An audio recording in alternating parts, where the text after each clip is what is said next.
Florence Harding's journey from Marion, Ohio to the White House was marked by ambition, scandal, and a lot of heartbreak. But it was her swift and secretive actions following her husband's death that cemented her place in history as one of America's most mysterious first ladies.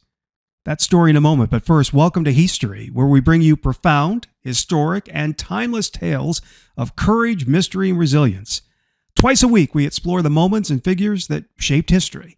Be sure to like and subscribe so you never miss an episode. Now let's get into today's incredible story.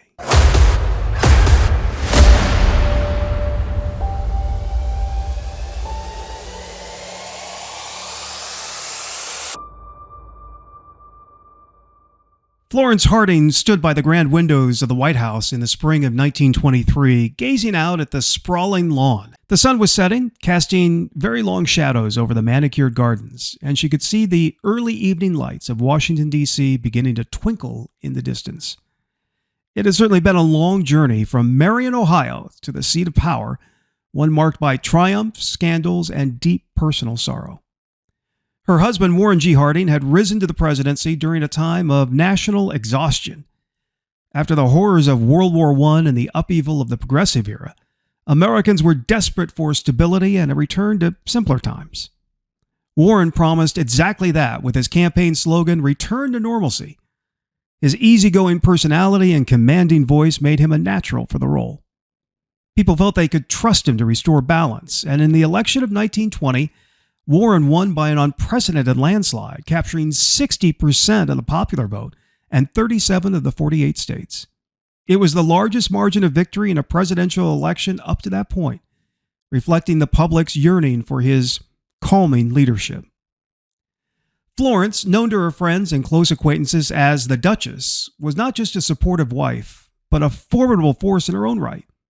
She had managed Warren's campaign with an astute political mind, advising him on everything from speeches to strategy. Florence had a way of commanding attention and respect, and she certainly was not afraid to step into a room full of men to make her opinions known. On the night of the presidential election, they were in their hometown of Marion, a small city with a population of less than 30,000 people. Surrounded by friends, family, and supporters, the Hardings celebrated as the results rolled in. Warren had triumphed, and Florence felt a surge of pride. This was as much her victory as his. Yet beneath the surface of victory, Florence knew that her husband's rise to power had come with its own set of challenges. For the first year in the White House, Florence seemed on top of the world. She had helped her husband be elected president, and times were relatively good. Florence reveled in her new role as First Lady, entertaining guests at the White House and shaping policy discussions when she could. But the daily grind of governance found Florence more and more on the outside looking in. No longer was she the top confidant of her now powerful husband, a man who, frankly, without her guidance, may not have been up for such a big job. The euphoria of the election victory gradually gave way to the daily grind of governance. It wasn't long before whispers of scandal began to reach Florence's ears. Albert B. Fall, the Secretary of the Interior and a trusted member of Warren's administration, was at the center of a growing controversy. Fall, a former senator from New Mexico, had convinced Harding to transfer control of the naval oil reserves at Teapot Dome in Wyoming and Elk Hills in California from the Navy Department to the Department of the Interior.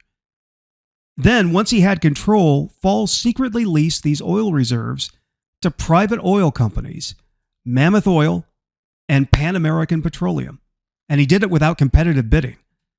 In return, Fall received bribes totaling $400,000, which is the equivalent to about $6 million today. He received that money in various forms, including cash, bonds, and livestock. The Teapot Dome scandal was just one of several corruption cases plaguing the Harding administration.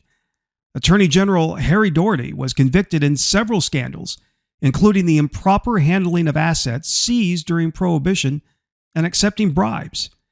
Then his close associate, Jess Smith, who worked in the Justice Department, was accused of running a slush fund and committed suicide under suspicious circumstances. Charles R. Forbes, the director of the Veterans Bureau, was convicted of defrauding the government and accepting bribes from contractors, bilking the government out of millions of dollars intended for the care of World War I veterans. Then there was Thomas W. Miller, the alien property custodian who was convicted of conspiring to defraud the government by accepting bribes in exchange for releasing assets seized from German nationals during World War I. The Harding administration was also known for its infamous poker parties. These gatherings, often held in the White House, were marked by heavy drinking and high-stakes gambling, even though the nation was in the midst of prohibition. Florence disapproved of these activities, but felt powerless to stop them, knowing they provided at least a temporary escape for Warren from the mounting pressures of his office. Florence could see the strain all of this had on Warren. His health began to deteriorate under the weight of the scandals, and the once cheerful and confident man she knew seemed to age overnight. Florence did her best to support him, but she could feel the walls of the White House closing in, the pressures of the presidency suffocating both of them. As if the political scandals weren't enough, Florence had to grapple with the personal betrayals that came to light. She had long suspected Warren's infidelities, but the affair with Carrie Fulton Phillips cut especially deep. The letters between Warren and Carrie were explicit and passionate, filled with the kind of longing and love that Florence had once believed was reserved for her alone. Then there was Nan Britton, a young woman from their hometown of Marion who claimed that Warren was the father of her child. These type of rumors were persistent, and they were very painful, casting a shadow over the Harding legacy. Florence felt betrayed, yet she stood by her husband, understanding that their private turmoil could not be allowed to undermine his public responsibilities. As talk of scandal began to emerge, Florence convinced her husband to go on the road to explain his policies. Warren had been so popular with the public, and Florence hoped she could rework some of that magic. But Warren's health was breaking. He couldn't sleep at night, and he struggled to catch his breath. All of a sudden, he began experiencing cramps, stomach aches, and other symptoms that pointed to the stress turning into a heart condition. This goodwill tour, which started with such high hopes that by the time they crossed the country to California, turned into a goodbye tour. In San Francisco, the president suddenly fell gravely ill. Doctors attempted to revive him, but strangely, their efforts had little effect. He died on August 2, 1923, with the First Lady by his side. Within an hour of his death, Florence made the swift decision to have his body embalmed, ensuring that no autopsy would ever take place. Her actions sparked immediate speculation. Why did she act so quickly?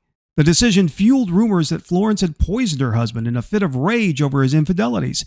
Others believed she was determined to shield his legacy from further scandal.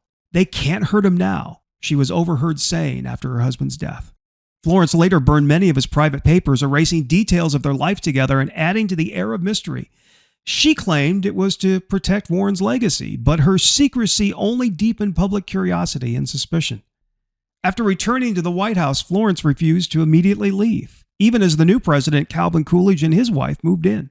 She would sit at the piano in the Grand East Room, playing a melancholy melody that echoed through the walls of the White House. Florence eventually returned to Marion with the body of her late husband, where she was treated very well. She considered many projects to undertake as the former First Lady, but as if her health was connected to her husband, she would die just 15 months later. She and her husband will spend eternity in their tomb in Marion, Ohio, while many Americans continue to ponder, did she do it? If you like profound, historic, and timeless stories, check out Heathstory.